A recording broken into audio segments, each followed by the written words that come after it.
இப்போ நம்ம ஆஃப்டர்நூன் நடக்கிற செஷன்ல நீங்க வந்து உங்களுக்கு இருக்கிற டவுட்ஸ் இதெல்லாம் நீங்க வந்து ஆஃப்டர்நூன் கேட்கலாம்.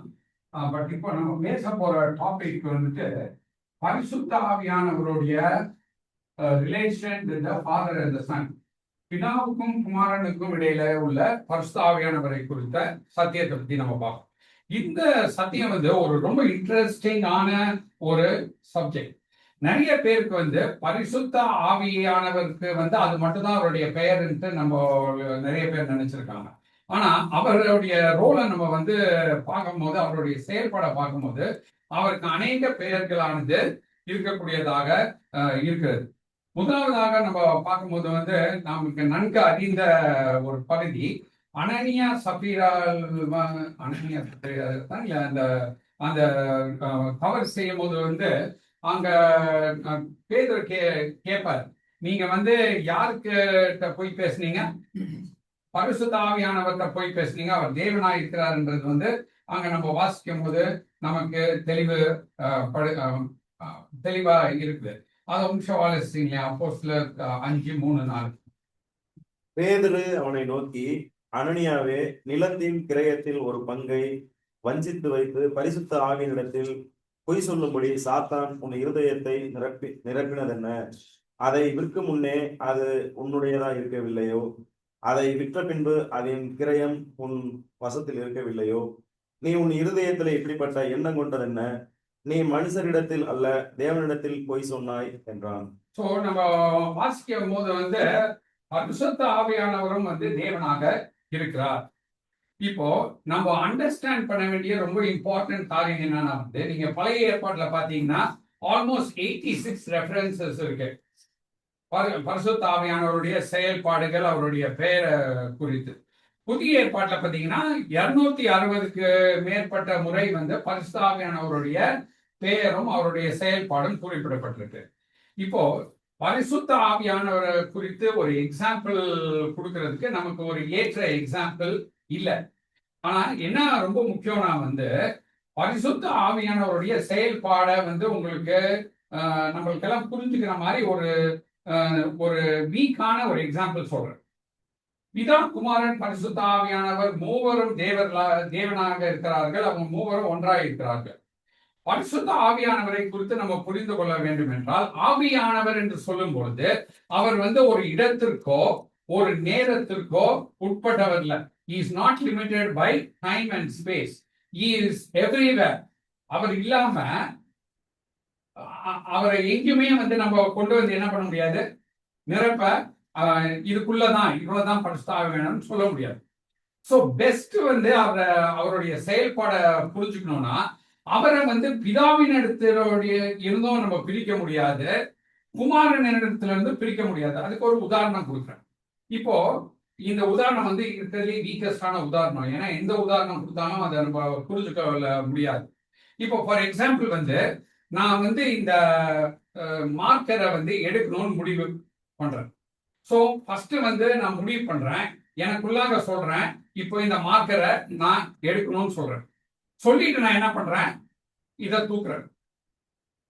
அப்ப நீங்க பாத்தீங்கன்னா வந்து முதல் நான் சிந்திக்கிறேன், அடுத்தது எனக்குள்ளாக நான் சிந்திச்சதை வந்து ரைட் இதை செயல்படுத்த போறேன் சொல்றேன். மூணாவது செய்யறதுக்கு உதவினது எது? என்னுடைய ஹேண்ட். என்னுடைய ஹேண்ட்ல இருக்கிற மசில் பவர் என்ன பண்ணுச்சு, தூக்குறதுக்கு உதவினது. அதே போல பிதாவானவர் பிளான் பண்றாரு சிருஷ்டிக்க வேண்டும் என்று, அத குமாரன் வார்த்தையினால சொல்றாரு, அதை நிறைவேற்றது கூடிய அந்த பவர் யார் கொடுக்கிறார்? ஆவியானவர் கொடுக்கிறார். சோ இந்த பிக்சரை நம்ம மனசுல வைத்துக் கொள்ள வேண்டும். எங்க நம்ம வேதத்துல பார்த்தாலும் பரிசுத்த ஆவியானவர் ஃபர்ஸ்ட் அந்த இடத்துல இருக்கிறார். அதுக்கு பின்பதாக பிதாவானவர் பிளான் பண்றத சொல்றாரு, குமாரன் சொல்றாரு, அங்க உடனே என்ன நடைபெறுகிறது?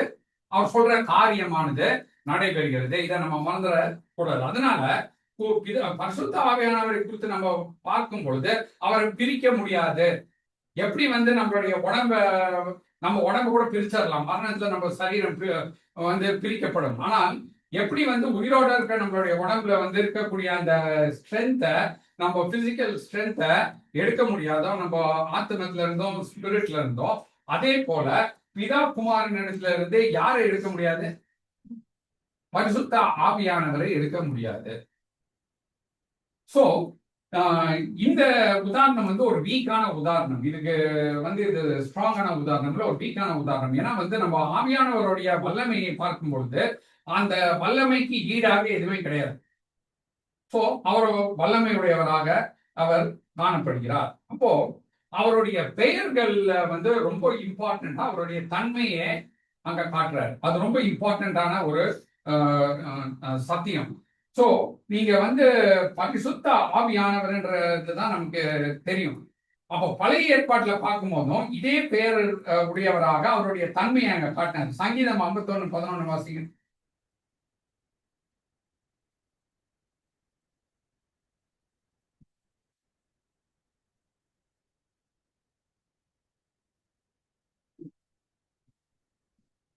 உமது சமூகத்தை விட்டு என்னை தள்ளாமலும் உமது பரிசுத்த ஆவியை என்னிடத்திலிருந்து எடுத்துக்கொள்ளாமல் இரும்.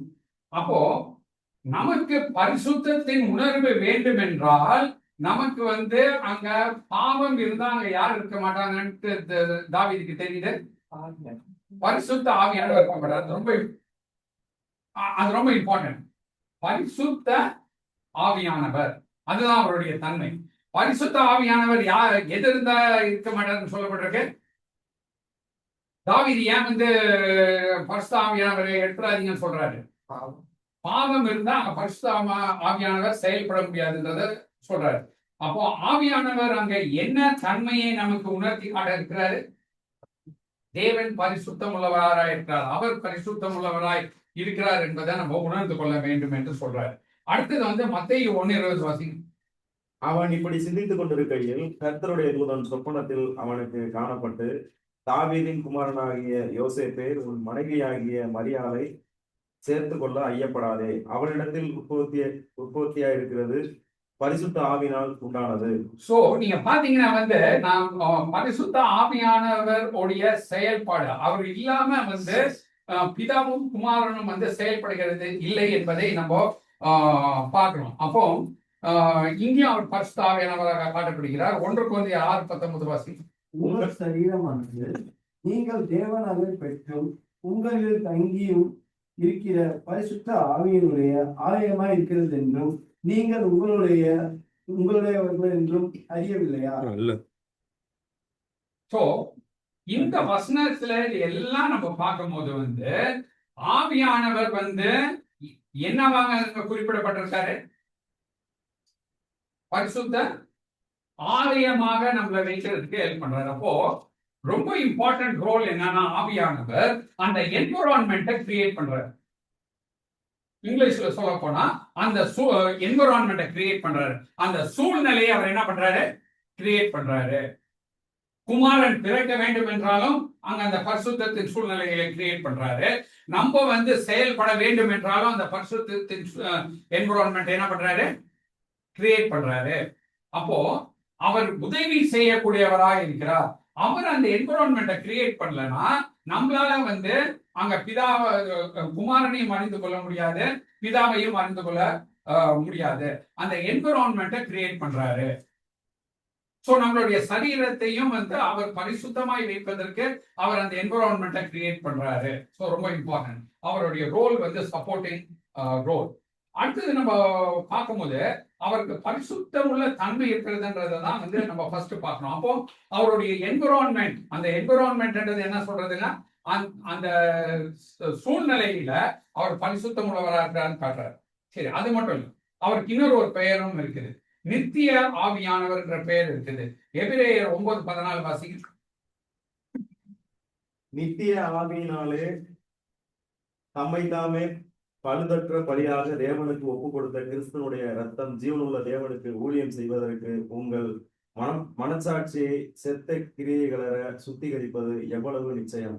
அப்போ ஆண்டவராகிய இயேசு கிறிஸ்து சிலுவையிலே தன்னை ஒப்பு கொடுக்க போதும் அங்க நித்திய ஆவியானவர் ஒரு ரோல் பிளே பண்றார். சோ அதனாலதான் சொன்னேன் இந்த ஹியூமன் எக்ஸாம்பிள் ரொம்ப வீக்கான எக்ஸாம்பிள். ஆனா அங்க இந்த ஆவியானவருடைய செயல்பாடு என்னவென்றால் அந்த என்விரான்மெண்ட்டை கிரியேட் பண்ணும். அதற்கான பலத்தை தருகிறது, அதற்கான வழியை இருக்கிறது. இதெல்லாம் வந்து ஆவியானவருடைய செயலாக இருக்கு. அப்போ இவர் எப்பேற்பட்ட ஆவியானவர்? நித்தியமாய் இருக்கக்கூடியவர். சோ நித்திய ஆவியானவர் என்று சொல்லி பரிசுத்த ஆவியானவர் என்றது அவருடைய பரிசுத்தத்தை குறிக்கிறது. நித்தியமாய் இருக்கிறார். அவர் குமாரனோடு நித்தியமாய் இருக்கக்கூடியவராக இருக்கிறார், பிதாவோடு நித்தியமாய் இருக்கக்கூடியவராக இருக்கிறாரு. அடுத்தது வந்து 1 பேதுரு 4:14 நினைக்கிறேங்க. நீங்கள் கிறிஸ்துவின் நாமத்தின் நிமித்தம் நிந்திக்கப்பட்டால் பாக்கியவான்கள், ஏனென்றால் தேவனுடைய ஆவியாகிய மகிமை உள்ள ஆவியானவர் உங்கள் மேல் தங்கி இருக்கிறார். அவர்களாலே தூஷிக்கப்படுகிறார், உங்களாலே மகிமைப்படுகிறார். சோ இங்க நீங்க பாத்தீங்கன்னா வந்து இங்க வந்து அவருக்கு இன்னொரு ஒரு நேம் கொடுக்கப்பட்டிருக்குது. என்ன நேம்? மகிமையுள்ள ஆவியானவர். ஏன்னா அவர் மூலமாக தான் வந்து நம்ம யாரை மகிமைப்படுத்துகிறோம்? லாஸ்ட் மெசேஜ்ல என்ன பார்த்தோம்? குமாரனை மகிமைப்படுத்துவதன் மூலமாக பிதாவை மகிமைப்படுத்துகிறோம். சோ அவருடைய ரோல். அப்போ நம்ம பரிசுத்த ஆவியானவரை குறித்து பார்க்கும்போது அவருக்கு ஒரே நேம் மட்டும் கிடையாது. பரிசுத்த ஆவியானவர் என்ற ஒரே நேம் மட்டும் கிடையாது. அவருடைய ஒவ்வொரு செயல்பாட்டிற்கும் அங்கே அவருடைய பேரோட சேர்த்து அவருடைய செயல்பாட்டை காட்டக்கூடியதுதான் அவருடைய நாமம். You understand? He doesn't have just one single name called Holy Spirit. Whatever he is doing, based on that, his name is added. It's added to his name. He is Holy Spirit. He is the eternal Spirit, and he is the glorifying Spirit. So அவருடைய ரோலை வந்து நம்மளால அங்க பார்க்க முடியும். So இதுதான் வந்து நமக்கு ஆச்சரியத்தை கொடுக்கக்கூடிய ஒன்றாக இருக்கிறது. அடுத்தது வந்து ரோமர் 8:2 வாசிங்க. கிறிஸ்து இயேசுவினாலே ஜீவனுடைய ஆவியின் பிரமாணம் என்னை பாவம் மரணம் என்பவைகளின் பிரமாணத்தினின்று விடுதலையாக்கி ஆக்கிற்றே. அப்போ இங்க நம்ம பார்க்கும்போது வந்து லைஃப் கிவிங் ஸ்பிரிட், ஜீவனுடைய ஆவியாக இருக்கிறாரு. அப்போ நம்ம வாசிக்கும் போது வந்து நம்ம எல்லாமே வந்து ஆண்டவரை ஏற்றுக்கொள்வதற்கு முன்பதாக the law of sin வந்து தான் நம்மளை வந்து சின்னரா வச்சிருக்கு. இதுல இருந்து நம்மளை உயிர்ப்பித்து கொண்டு வருவதற்கு, ஒரு மனிதன் புதிதாக கிறிஸ்துவுக்குள் பிறப்பதற்கு அங்க யார் செயல்படுகிறார்? ஜீவனுள்ள ஆவியாக செயல்படுகிறார். சோ நம்ம ஆவியானவரை குறித்து பார்க்கும்போது அது ஒரு டைமண்டை பார்க்கிற மாதிரி டிஃப்ரெண்ட் ஷைனிங் வந்து அவர் நமக்கு செயல்படுகிறார். சோ இது ஒரு இம்பார்ட்டன்ட் பாயிண்ட். இன்னொன்னு வாசிங்க, வெளிப்படுத்தின விசேஷம் 11:11 தேவனிடத்தில் ஜீவ ஆவி அவர்களுக்கு பிரவேசித்தது. அப்பொழுது அவர்கள் காலூன்றி நின்றார்கள். அவர்களை பார்த்தவர்களுக்கு மிகுந்த பயம் உண்டாயிற்று. இப்போ நாம பார்க்கும்போது வந்து அந்த வெளிப்படுத்தின விசேஷத்துல வந்து 2 தீர்க்கதரிசிகள் வந்து என்ன பண்ணிடுறாங்க? அவங்கள கொலை செய்து விடுகிறார்கள். ஆனா அவங்கள வந்து திருப்பி உயிர்ப்பித்து நிறுத்துறது யாரு? ஆவியானவர், ஜீவ ஆவி உடையவர். சோ இப்ப நான் உங்களை நிறுத்தி ஒரு கேள்வி கேட்கிறேன். இப்ப உங்களுக்கு என்ன இதுல இருந்து நம்ம ஆவியானவரை பத்தி தெரிஞ்சுக்கிறோம்? அவருடைய ரோல் வந்து மல்டி ஃபேசட்டட் ரோல். அதாவது ஒரே ஒரு ரோல் கிடையாது. அவர் வந்து வெவ்வேறு கோணத்துல வெவ்வேறு காரியத்துக்காக அவர் செயல்படக்கூடியவராக இருக்கிறார் என்று பார்க்கக்கூடியதாக நம்ம வாசிக்கிறோம். அடுத்தது வந்து எபேசியர் 4:4 வாசிங்க. உங்களுக்கு உண்டான அழைப்பினாலே நீங்கள் ஒரே நம்பிக்கைக்கு அழைக்கப்பட்டது போல ஒரே சரீரமும் ஒரே ஆவியும் உண்டு. ஸோ ரொம்ப இம்பார்ட்டன்ட் வந்துட்டு ஆவியானவருடைய செயல்பாடுனாலதான் நம்ம ஆவியானது வந்து ஆவியில தேவனை நாம் அறிந்து கொள்கிறோம். சரி, நம்ம சற்று முன்பு வந்து ஒரு டயலாக் ஒரு இது பேசிட்டு இருந்தோம். இப்ப நம்ம நேத்து பார்த்தோம், வெளிப்படுத்தின விசேஷத்துல பார்க்கும்போது அங்க பிதாவுடைய சிங்காசனம் இருக்கிறது. சிங்காசனத்துல பிதா இருக்கிறாரு. அங்கேயே வந்து பரிசுத்த ஆவியானவர் 7 நன்மைகளோட வந்து அங்க பரிபூர்ணமாக இருக்கிறாரு. குமாரனும் இருக்கிறாரு. ஆனா நீங்க நல்லா கவனிச்சீங்கன்னா வந்து அங்க வந்து வர்ஷிப் பண்ணும்போது யாருக்கு வந்து அங்க கணத்தை கொடுத்தாங்க? பிதாவானவருக்கும் குமாரனுக்கும் கொடுத்தாரு. அப்ப நிறைய பேருடைய மைண்ட்ல என்ன வரும்னா வந்து அப்போ ஆவியானவர் எப்படி அப்படின்ற ஒரு கொஸ்டின் வரும். ஸோ ரொம்ப இம்பார்ட்டன்ட். ஆவியானவர் இல்லாம நம்ம இவங்க 2 பேருக்கு என்ன பண்ண முடியாது? கொடுக்க முடியாது. பிகாஸ் அது மறுபடியும் அந்த என்விரான்மெண்ட். அப்ப நீங்க வெளிப்படுத்தின விசேஷத்துல நீங்க பாத்தீங்கன்னா வந்து அந்த லாஸ்ட் சாப்டருக்கு நீங்க போனீங்கன்னா வந்து நான் உங்களுக்கு அதை போடுறேன். வெளிப்படுத்தின 22:17 வாசிங்க. ஆவியும் மனவாட்டியும் வா என்கிறார்கள், கேட்கிறவனும் வா என்பானாக. அப்போ நீங்க பாத்தீங்கன்னா வந்து ஆவியானவரும் கூட சேர்ந்து யாரு? அது யாரு? நம்ம சபை சேர்ந்துதான் யாரு கிறிஸ்துவ என்ன சொல்றாங்க? கம் அப்படின்னு சொல்லி சொல்றாங்க. சோ ரொம்ப இம்பார்ட்டன்ட் வந்து ஆவியானவருடைய ரோல் வந்து ஒரு சைலண்ட் ரோல். அவருடைய ரோல் வந்து உதவி செய்யக்கூடிய ரோல். அப்படின்னா அவருக்கு நம்ம கணக்கு கொடுக்கலான்னு அர்த்தம் இல்லை. ஏன்னா வேதம் ரொம்ப கிளியரா ஆண்டவராக இயேசு கிறிஸ்து சொன்னாரு, நம்ம செய்யற எல்லா பாவத்தையும் சிலுவையின் அடிப்படையில் அவர் என்ன பண்றாரு? மன்னிக்கிறார். ஆனா ஒரே ஒரு பாவம் மட்டும் மன்னிக்கப்படாது. ஈவன் அண்டர் சிலுவையின் அதிகாரத்தில் அது என்ன பாவம்? ஆவியானவருக்கு விரோதம். Very important. பரிசுத்த ஆவியானவருக்கு விரோதமாக செயல்படுகிற பாவமானது மன்னிக்கப்பட மாட்டாது, ஈவன் அண்டர் த கிராஸ்.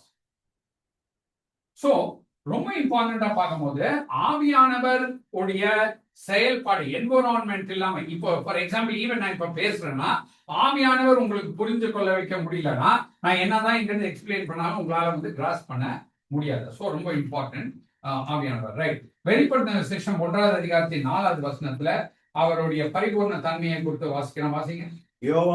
யோவான் ஆசியாவில் உள்ள 7 சபைகளுக்கு எழுதுகிறதாவது, இருக்கிறவரும் இருந்தவரும் வருகிறவருமானவராலும் அவருடைய சிங்காசனத்திற்கு மேல் உங்களை உறுதிப்படுத்தி கொண்டு பரிசுத்த ஆவிக்குள் ஜெபம் பண்ணி.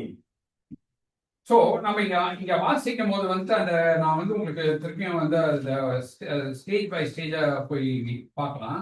1ஆவது அதிகாரத்தின் 4வது வசனத்துல ஃபர்ஸ்ட் சொல்லும் போது 7 சபைக்கு எழுதுறாரு. நம்ம நேற்றே பார்த்தோம், இருக்கிறவரும் இருந்தவரும் வருகிறவருமானவராலும் அவருடைய சிங்காசனத்திற்கு முன்பாக இருக்கிற 7 ஆவிகளாலும் என்றதை வந்து நம்ம என்ன பார்த்தோம்? ஏசாயா 11ஆவது அதிகாரத்தின் 2வது வசனத்துல உள்ள அவருடைய பரிபூர்ண தன்மையை நமக்கு காட்டுகிறது என்று சொல்லி நம்ம பார்த்தோம். அப்போ நம்ம பார்க்கும்போது வந்து ஆண்டவராகிய இயேசு கிறிஸ்துவோடைய ஞானம், அவருடைய மகத்துவம், அவருடைய ஆலோசனை, இதுக்கு எல்லாத்துக்குமே பின்பலமாக இருந்தவர் யாரு? பரிசுத்த ஆவியானவர். சோ அந்த என்விரான்மெண்ட் நம்ம மறந்துடக்கூடாது, அவருடைய ரோலை நம்ம மறந்துடக்கூடாது. அதனால தான் சொன்னேன், அவரை யாருல இருந்து நம்ம பிரித்து பார்க்க முடியாது? பிதா குமாரனிடத்திலிருந்து பிரித்து பார்க்க முடியாது. எப்படி நம்மளுடைய சரீரத்தை கூட மரணத்தை பிரிச்சிடும், எப்படி நம்ம ஜீவனோட இருக்கும் போது நம்மளுடைய ஆத்மத்தையும் நம்மளுடைய ஆவியையும் நம்மளுடைய சரீரத்தையும் பிரிக்க முடியாதோ, அவனமாகவே நித்தியத்திலே ஆவியா இருக்கிற தேவனிடத்திலிருந்து பிதா குமாரனிடத்துல இருந்து யாரை பறித்து எடுக்க முடியாது? பரிசுத்த ஆவியானவர் பறித்து எடுக்க முடியாது. இதுதான் வந்து அந்த அடிப்படை சத்தியத்தை நம்ம புரிந்து கொள்ள வேண்டும். ரைட். இப்போ இப்படி ஒன்று சொல்லிட்டு இப்ப நம்ம என்ன பார்க்கணும்னா வந்து பிதாவுக்கும் குமாரனுடைய செயல்ல வந்து பரிசுத்த ஆவியானவர் எப்படி செயல்படுகிறார் என்று சொல்லி பார்க்கும் பொழுது அவர் வந்து ஒரு பின்னால இருந்து அமைதலாக உதவி செய்யக்கூடியவராக இருக்கிறார். அவருடைய ரோல் வந்து சைலண்ட் ரோல், அமைதலான ரோல். அதை எப்படி நம்மளால புரிஞ்சு கொள்ள முடியும்? அவர் உதவி செய்யக்கூடியவராக இருக்கிறாரா? Is the power behind the role. அப்போ முதல் வந்து பிதாவானவரோட அவருக்கு என்ன ரோல் இருந்தது சொல்லி நம்ம வாசிக்கிறோம். ஆதியாகமம் 1ஆவது அதிகாரத்தின் 2வது வசனத்துல வந்து தேவன் பேசுவதற்கு முன்பதாக அங்க யார் ஃபர்ஸ்ட் அந்த என்விரான்மெண்ட்ல இருந்தா? தேவ ஆவியானவர் ஃபர்ஸ்ட் அங்க இருந்தார். சோ தட் பிதாவானவர் திங்க் பண்ணத குமாரனானவர் வார்த்தையில சொல்லும் பொழுது இங்க நடைபெறதுக்கு அவர் அந்த என்விரான்மெண்ட்ல இருந்தார். அதே தான் மத்தேயுவிலும் நம்ம வாசித்தோம். அடுத்தது நியாயாதிபதிகள் 3ஆவது அதிகாரத்தின் 10வது வசனத்தை வாசிங்க.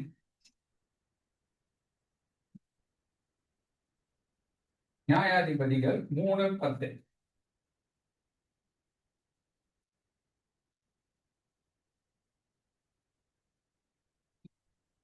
அவன் மேல் கர்த்தருடைய ஆவி வந்திருந்ததினால் அவன் இஸ்ரவேலை நியாயம் விசாரித்து யுத்தம் பண்ண புறப்பட்டான்.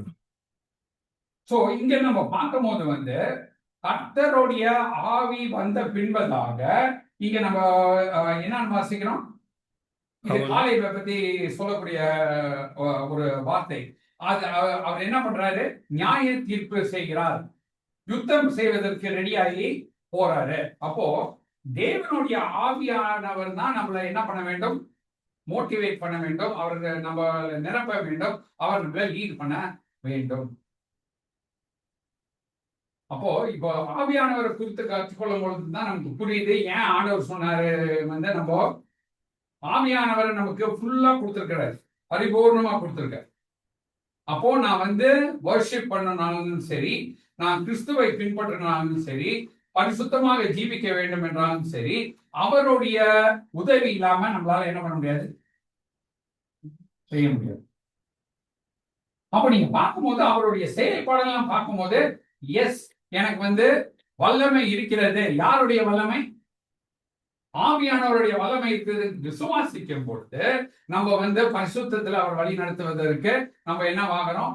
ஆயத்தப்படுத்தப்படுகிறோம். அதுதான் நம்ம இங்க அறிந்து கொள்கிறோம். அடுத்தது நம்ம ஒண்ணு பார்க்கலாம். கர்த்தருடைய ஆவியானவர் என்று சொல்லி அவரோட இணைத்து சொல்லப்பட்டிருக்குது. லூக்கா 4வது அதிகாரத்தின் 18வது வசனம். கர்த்தருடைய ஆவியானவர் என் மேல் இருக்கிறார், தரித்திரருக்கு சுவிசேஷத்தை பிரசங்கிக்கும்படி என்னை அபிஷேகம் பண்ணினார், இருதயம் அருங்குண்டவர்களை குணமாக்கவும், சிறைப்பட்டவர்களுக்கு விடுதலையையும், குருடருக்கு பார்வையையும் பிரசித்தப்படுத்தவும், ஒருங்குண்டவர்களை விடுதலையாக்கவும். இங்க நீங்க பார்க்கும்போது கர்த்தருடைய ஆவியானவர், சோ பிதாவாகிய தேவன் அவர் வெளிப்படுத்தும் பொழுது இங்க பார்க்கும்போது ஆவியானவர் எப்படி பிரசன்ட் பண்றாரு? யாருடைய ஆவியாக பிரசன்ட் பண்றாரு? கர்த்தருடைய ஆவியாக அங்க பிரசன்ட் பண்றதை நம்ம பார்க்கிறோம். Spirit of the lord. அப்போ அதை பிரிக்க முடியாது. இங்கிலீஷ்லயும் ரொம்ப கிளியரா இருக்கு. Is the spirit of the lord, கர்த்தருடைய ஆவியானவர். அதனாலதான் நான் சொன்னேன், ஆவியானவரை பிதாவின் இடத்துல இருந்தோ இல்ல குமாரின் இடத்துல இருந்தோ பிரிச்சு நம்மளால பார்க்க முடியாது. அடுத்தது ரோமர் 8:9 பாருங்க. ரோமர் 8:9. தேவனுடைய ஆவி உங்களில் வாசமாய் இருந்தால் அப்போ நீங்கள் மாம்சத்துக்கு உட்பட்டவர்களாய் இராமல் ஆவிக்கு உட்பட்டவர்களாய் இருப்பீர்கள். அப்போ தேவனுடைய ஆவின்றது includes the Father and the Son. அப்போ தேவனுடைய ஆவி என்றது father, son and holy spirit. அப்போ தேவனுடைய ஆவி உங்களில் இல்லாமல் இருக்கும் இருந்தா உங்களால எதுபடி நடக்க முடியாது? ஆவியின்படி நடக்க முடியாது. சோ பரிசுத்தாவியானவருடைய இன்னொரு பெயர் தேவனுடைய ஆவி. அப்ப அதே இதுதான் 2 கொரிந்தியர் 3:3 வாசிங்க. ஜீவனுள்ள தேவனுடைய ஆவின்னு போட்டிருக்கோம். ஏனெனில் நீங்கள் எங்கள் ஊழியத்தினால் உண்டாகிய கிறிஸ்துவின் நிறுவமாய் இருக்கிறீர்கள் என்று வெளியரங்கமாய் இருக்கிறது. அது மகிமையினால் அல்ல, ஜீவனுள்ள தேவனுடைய ஆவியினாலும் கற்பலகைகளினால் அல்ல, இருதயங்களாகிய சதையான பலகையிலேயும் எழுதப்பட்டிருக்கிறது.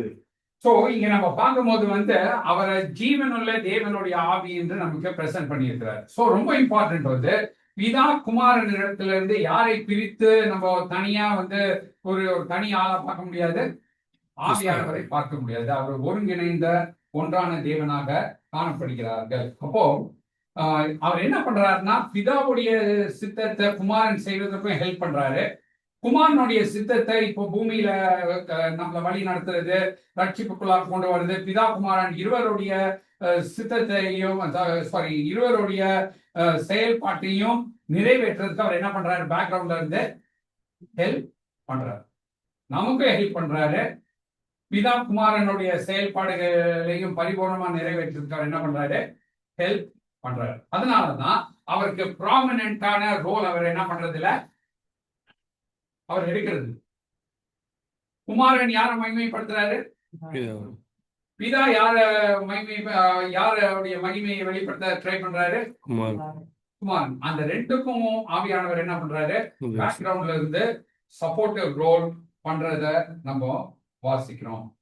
அப்புறம் மத்தேயு 10வது அதிகாரத்தின் 20வது வசனத்தை வாசி. போகிறவர்கள் நீங்கள் அல்ல, உங்கள் பிதாவின் ஆவியானவரே உங்களிலிருந்து பேசுகிறவர். சோ இங்க நம்ம வாசிக்கும் போது பிதாவின் ஆவியானவர் என்று அங்க ஒருங்கிணைந்து சொல்லப்படுறது.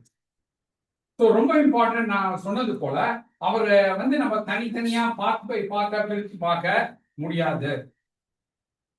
அதனாலதான் இந்த வீக்கான ஹியூமன் பாடி எக்ஸாம்பிள் கொடுத்தா லிட்டரலி வீக்கஸ்ட் எக்ஸாம்பிள். பட் நம்ம ஒரு ஐடியா கிடைக்கிறதுக்காக இந்த மாதிரி வந்து நம்ம உயிரோட இருக்கும்போது நம்மளுடைய ஆத்மத்தையும் ஆவியையும் நம்மளால பிரிக்க முடியாது. எல்லாம் வந்து ஒருங்கிணைந்து என்ன பண்ணுது, செயல்படுகிறது. அவரிடம் பிதாவும் குமாரனும் பரிசுத்த ஆவியானவரும் வந்து ஒருங்கிணைந்து செயல்படக்கூடியவர்களாக இருக்கிறார்கள். ரைட். இப்போ வந்து ரோமர் 8:11 வாசிங்க. அன்றியும் இயேசுவை மரித்தோரிலிருந்து எழுப்பினவருடைய ஆவி உங்களில் வாசமாய் இருந்தால் கிறிஸ்துவை மரித்தோரிலிருந்து எழுப்பினவர் உங்களில் வாசமாய் இருக்கிற தம்முடைய ஆவியினாலே சாவுக்கு ஏதுவான உங்கள் சரீரங்களையும் உயிர்ப்பிப்பார். அப்போ இங்க நம்ம பார்க்கும்போது உயிர் தெழுதலிலும் வந்து யார் இன்வால்வா இருக்கிறார்? ஆவியானவர் இன்வால்வா இருக்கிறார். அது கிறிஸ்துவின் உயிர் தெழுதல மாத்திரமல்ல, நம்மளுடைய உயிர் தெழுதலையும் அவர் என்னவா இருப்பாரு, இன்வால்வா இருப்பாரு. அவருடைய வல்லமையானதாங்க செயல்படுகிறதை நம்ம பார்க்கிறோம். அப்போ பிதாவின் விருப்பத்தை பரிசுத்த ஆவியானவர் என்ன பண்றாருன்னா செய்து முடிகிறார். அவருடைய அந்த part and parcel of the work வந்து அவர் அதை ஒன்றாக இருந்து செய்கிறத நம்ம வாசிக்கிறோம். இப்போ ஆதியாகமம் வந்து ஒரு சில வசனத்தை வாசிப்போம். இதுல பார்க்கும்போது வந்து தேவனுக்குள்ளாக பிதா குமாரன் பரிசுத்த ஆவியானவருக்குள்ளாக எப்படி ஆவியானவர் காட்டப்படுகிறார் என்பதை குறித்து நம்ம வாசிப்போம். ஆதியாகமம் 6வது அதிகாரத்தின் 3வது வசனத்தை வாசி. அப்பொழுது கர்த்தர், என் ஆவி என்றென்றைக்கும் மனுஷனோட போராடுவதில்லை. அப்போ நல்லா தெரிஞ்சுக்கோங்க, ஆண்டவர் வந்து யார மனுஷனோட வந்து போராடுறதுக்கு ஈடுபடுத்துறாரு? அவருடைய ஆவியான பரிசுத்த ஆவியானவர். அதனாலதான் நீங்க ஓல்ட் டெஸ்ட்மென்ட் டைம்ல பார்த்தாலும் சரி, அந்த இஸ்ரவேல் ஜனங்கள் வந்து யாரை துக்கப்படுத்தினாங்கன்னு படிச்சோம். ஏசாயால வாசிக்கும் போது பரிசுத்த ஆவியானவர் அவர்கள் என்ன பண்ணாங்க, துக்கப்படுத்தினார்கள். ஏன்னா அவர் தான் வந்து மனுஷனோட ஈடுபடுறதுக்கு ஃபர்ஸ்ட் ஸ்டெப். அவரை துக்கப்படுத்தினார்கள். புதிய ஏற்பாட்டிலையும் நம்மளுக்கு என்ன சொல்லப்பட்டிருக்குது, நமக்குள்ளாக இருக்கிற பரிசுத்த ஆவியானவர் என்ன பண்ணாதீங்க, துக்கப்படுத்தாதிருங்கள். அப்போ என்னுடைய ஆவின்னு சொல்றார் தேவன், என்னுடைய ஆவி. அந்த என்னுடைய என்ற வார்த்தை அடுத்தது வந்து தம்முடைய ஒரு வார்த்தை வசனம் வரும். என்னாகுமா 11:29 வாசனம்.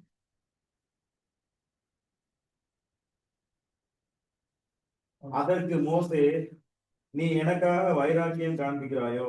கர்த்தருடைய ஜனங்கள் எல்லாரும் தீர்க்க தரிசனம் சொல்லத்தக்கதாக கர்த்தர் தம்முடைய ஆவியை அவர்கள் மேல் இறங்க பண்ணினால் நலமாயிருக்குமே என்றான். அப்போ தேவனுடைய ஆவியை சொல்லும் போது தம்முடைய ஆவின்னு அங்க உபயோகிக்கப்படுகிறது. நீங்க எபேசியர் 3:16 வாசித்தீங்கன்னா அவருடைய ஆவின்னு சொல்லப்பட்டிருக்கிறது. அப்புறம் சங்கீதம் 139:7 சங்கீதக்காரன் சொல்லும் போது உம்முடைய ஆவியில இருந்து நான் எங்க ஓடிவேன்னு சொல்லி கேட்கிறாரு. அப்போ பிதா குமாரன் பரிசுத்த ஆவியானவரை குறித்து நம்ம பார்க்கும் பொழுது இவர்கள் மூவரும் வந்து இவர்கள் இருவரும் ஆவியானவரும் சேர்ந்து ஒன்றாக காட்டப்படுகிறதை நம்ம இந்த வசனங்கள் மூலமாக நம்மளுக்கு தெரியப்படுத்துகிறார். இன்ட்ரெஸ்டிங்கா பாத்தீங்கன்னா வந்து ரோமர் 8:9, 1 பேதுரு 1:11 இவரை யாருடைய ஆவியாகவும் காட்டப்படுகிறார், கிறிஸ்துவின் ஆவியாகவும் காட்டப்படுகிறார். அப்போ ரோமர் 8:9 வாசிங்க.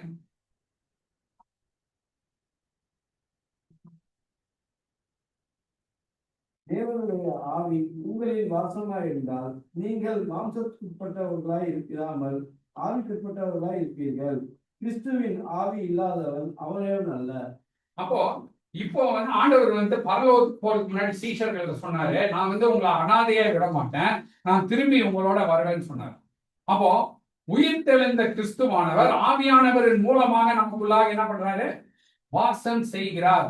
இதுதான் வந்து நம்ம அண்டர்ஸ்டாண்ட் பண்ண வேண்டிய ஒரு முக்கியமான காரியம். அதனாலதான் இங்க வந்து நம்ம என்ன வாசிக்கிறோம், கிறிஸ்துவே ஆவி என்று சொல்லி அவரை நமக்கு அறிமுகப்படுத்துகிறார்கள். அடுத்தது வந்து 1 பேதுரு 1:11 வாசிக்கிறோம். தங்களில் உள்ள கிறிஸ்துவின் ஆவியானவர் கிறிஸ்துவுக்கு உண்டாக்கும் பாடுகளையும் அவைகளுக்கு பின்வரும் மகிமையையும் முன்னறித்த போது இந்த காலத்தை குறித்தார் என்பதையும் அந்த காலத்தின் விசேஷம் இன்னதென்பதையும் ஆராய்ந்தார்கள். சோ நம்ம பார்க்கும்போது வந்துட்டு இதை வந்து பழைய ஏற்பாட்டு தீர்க்கதரிசிகளும் வந்து என்னங்க பண்ணாங்க இங்க நம்ம வாசிக்கும் போது சர்ச் பண்றாங்க, சர்ச் பண்ணி பார்க்கறாங்க. ஸோ கிறிஸ்துவின் ஆவியானவர் என்று பார்க்கும்போது கிறிஸ்துவானவர் வந்து ஆவியானவர் மூலமாக நமக்கு இப்பொழுது செயல்படக்கூடியவராக இருக்கிறார். இந்த கலாத்தியர் 4:6 வசனத்தை மேலும் நீங்கள் புத்திரராய் இருக்கிறபடியினால் அப்பா பிதாவே என்று கூப்பிடத்தக்க தேவன் தமது குமாரனுடைய ஆவியை உங்கள் இருதயங்களில் அனுப்பினார்.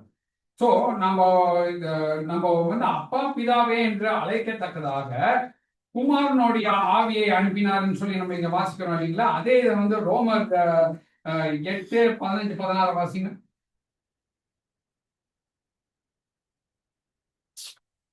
அந்தபடி திரும்பவும் பயப்படுகிறதற்கு நீங்கள் அடிமைத்தனத்தின் ஆவியை பெறாமல் அப்பா பிதாவே என்கிற கூப்பிட பண்ணுகிற புத்திர சுவிகாரத்தின் ஆவியை பெற்றீர்கள். அப்போ ஆவியானவர் இல்லாமல் அந்த கிறிஸ்துவை நமக்குள்ளா இல்லாம நமக்கு அந்த கிறிஸ்துவை போல பிதாவை ஒரு தகப்பனை போல கொள்ளக்கூடிய உறவு செய்ய முடியாமல் நமக்கு போய்விடும். அப்போ ஆவியானவர் என்ன பண்றாருங்க, கிறிஸ்துவின் மூலமாக நம்ம வந்து அப்பான்ற உறவுல பிதாவிடம் செயல்படுவதற்கு நமக்கு ஆவியானவர் என்ன பண்றாரு, உதவி செய்யறாரு. அப்போ ஆவியானவருக்குள்ளாக இருக்கக்கூடிய கிறிஸ்துவானவர் தான் நம்மள வந்து அந்த உறவுல என்ன பண்றாரு, அவரை போலவே எப்படி இயேசு கிறிஸ்து இந்த பூமியில நித்தியத்துல தன்னுடைய தகப்பனோடு பிதாவோடு இருக்கிற அந்த உறவுல நம்மளையும் வந்து அதே ஒரு உறவுல அவரை ரிலேட் பண்ணத்தக்கதாக ஒரு அப்பான்ற முறையில வந்து ரிலேட் பண்ணத்தக்கதாக உதவி செய்யறார் ஆவியானவர். சோ ஆவியானவரை குறித்து பார்க்கும்போது மல்டி ஃபேசட்டட், நம்ம அவரை குறித்து நம்ம பார்க்கும்போது அநேக விதமான சத்தியங்கள் நமக்கு வந்து வெளிப்படுத்தப்படுகிறது. அதனாலதான் வந்து நம்ம என்ன கருத்துல இருக்கணும்னா வந்து நீங்க மத்தேயு 12:31-32 வாசிங்க.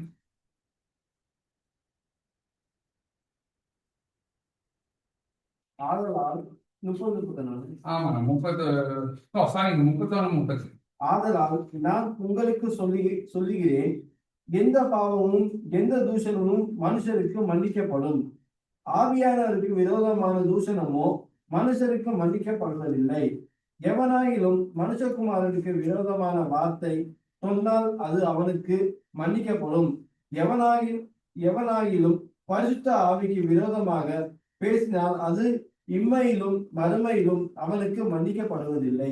சோ நீங்க பாத்தீங்கன்னா சைலண்டான ரோல் பிளே பண்றவர் யாரு, பரிசுத்த ஆவியானவர்.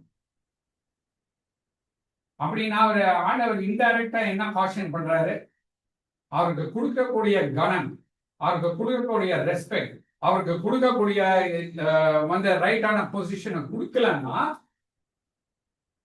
அது என்ன பண்ணப்படாது, மன்னிக்கப்படாது.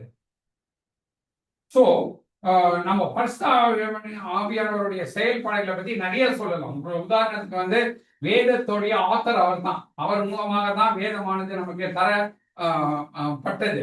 அது மட்டும் இல்லாம பார்க்கும்போது வந்து நம்மளுடைய மறுபிறப்புக்கும் ஆவியானவர் தான் நம்மள வந்து என்ன பண்றாரு, மறு ஜென்மமாக மாற்றுகிறார். நம்மளுடைய புதிய மனிதனாக பிறப்பதற்கும் அவர் தான் வந்து உதவி செய்கிறார்.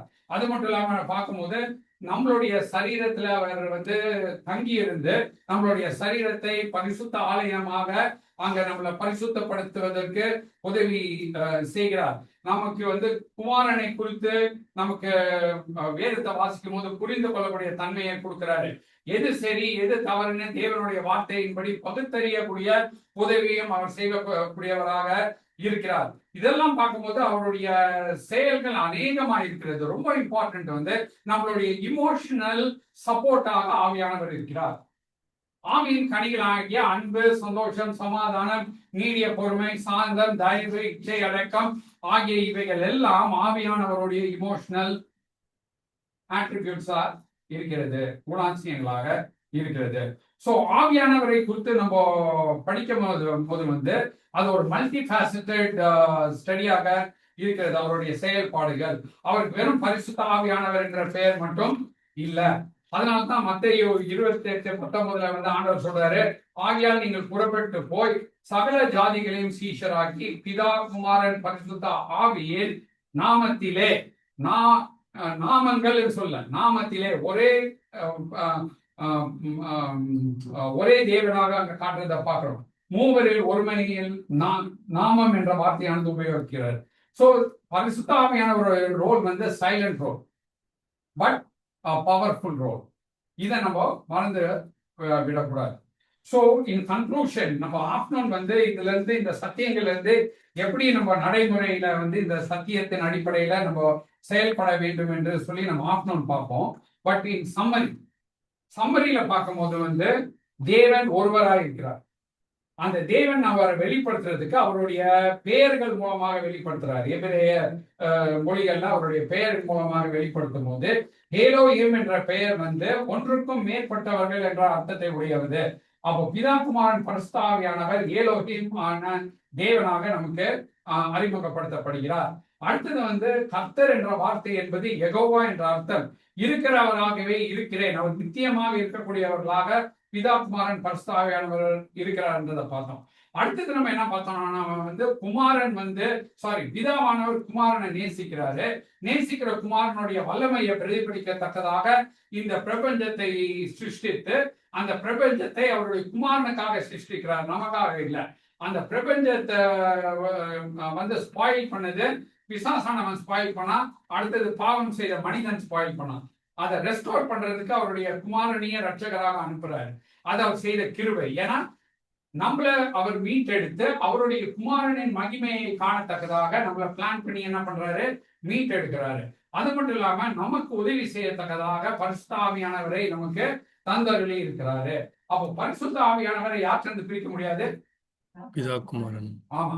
அப்போ நான் ஆவியிலே தேவனை தொழுது கொள்ளும் பொழுது ஆவியானவர் சத்தியத்தை வைத்து அவர் யார் என்பதை எனக்கு விளக்கி காட்டுறது. அவருடைய ரோல் அங்கே எனக்கு ஹெல்பிங் ரோல்.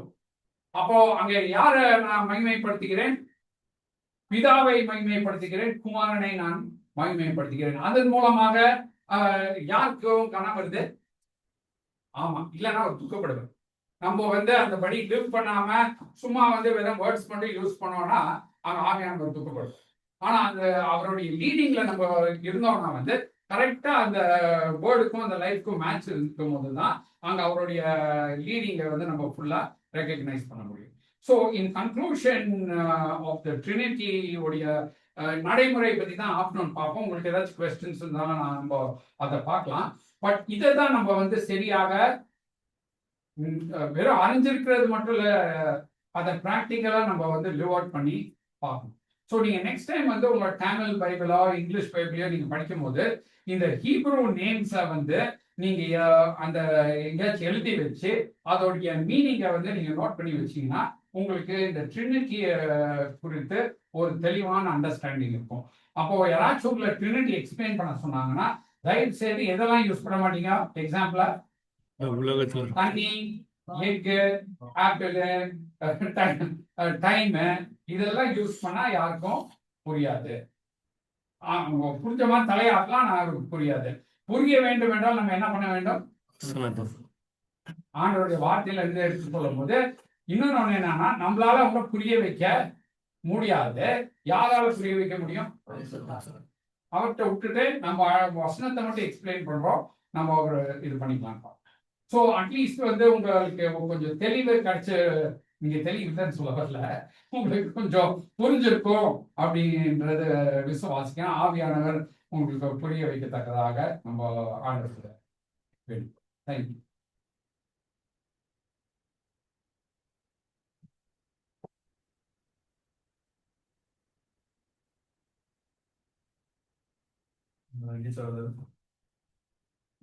ஆழமான சத்தியத்தை கேட்கும்படி தேவன் பாராட்டின கிருபைக்காக நம்ம நன்றி செலுத்தலாம்.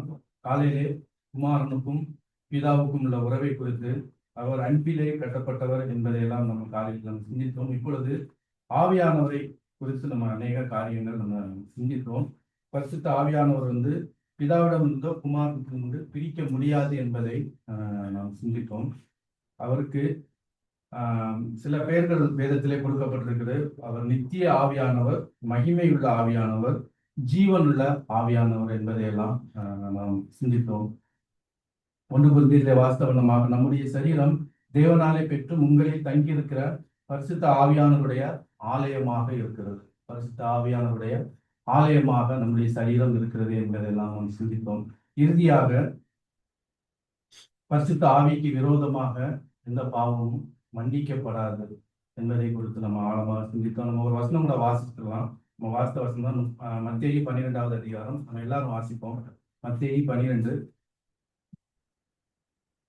31 32. மத்தேயு 12வது அதிகாரம்.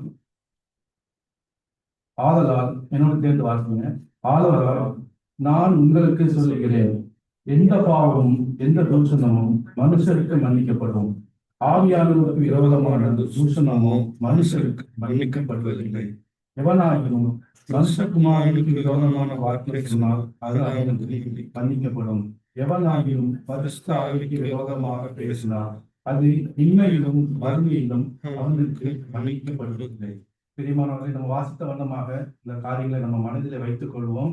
பரிசுத்த ஆவிக்கு விரோதமான காரியங்களை நாம் செய்தோம் என்றால் இம்மையில் மட்டுமல்ல மறுமைக்கும் அது மன்னிக்கப்படுவதில்லை என்று 32வது வசனத்தில் வாசனமாக மனுஷகுமாரனுக்கு விரோதமாக வார்த்தை சொன்னார். அதற்கு வேண்டி மனுஷகுமாரனுக்கு விரோதமாக வார்த்தை சொல்ல வேண்டும் என்று அங்கு பொருள்படவில்லை. அவருக்கு சொல்லக்கூடிய வார்த்தைகளை நாம் அவருக்கு எந்த விதமான தூஷணமான விரோதமான வார்த்தைகளை நாம் பயன்படுத்தக்கூடாது. அது இம்மையில் மட்டுமல்ல மறுமையிலும் அது மன்னிக்கப்படுவதில்லை என்று நாம் வாசிக்கிறோம். பிரியமானவர்களே, ஆகவே கேட்ட வார்த்தைகளை நம் மனதிலே வைத்துக் கொள்வோம். அதன்படி நம்ம வாழ்வோம். பரிசுத்த ஆவியானவர் நமக்கு எல்லா காரியங்களும் இடைப்பட்டவராக இருக்கிறார். பிதாவுக்கும் குமாரனுக்கும் அவர் இடைப்பட்டவராக இருக்கிறார். நமக்கும் இந்த வேத வசனங்களை படித்து தியானிப்பதற்கு பரிசுத்த ஆவியானவருடைய உதவி ஒத்தாசை இல்லை என்றால் அதுவும் நமக்கு நம்முடைய அறிவுக்கு எட்டாததாக இருக்கிறது. ஆகவே நம்ம வருகிற நாட்களிலும் நாம் கற்றுக்கொண்ட வார்த்தையின்படி இன்னும் அதிகமாக தேவனுக்கு பிரியமாக நம்ம வாழ்ந்தோம். ட்ரினிட்டி என்ற தலைப்பிலே அநேக காரியங்களை நம்ம கற்றுக்கொண்டோம். பிதாவாகிய தேவன், குமாரனாகிய ஆண்டவராகிய இயேசு கிறிஸ்து, பரிசுத்த ஆவியானவர், தேற்றரவாளன் ஆகிய 3 காரியங்களையும் நம்ம மனதிலே வைத்துக் கொள்வோம். வர நாட்களிலும் இன்னும் அதிகமாக அவருக்கு பிரியமாக நம்ம வாழ்வோம்.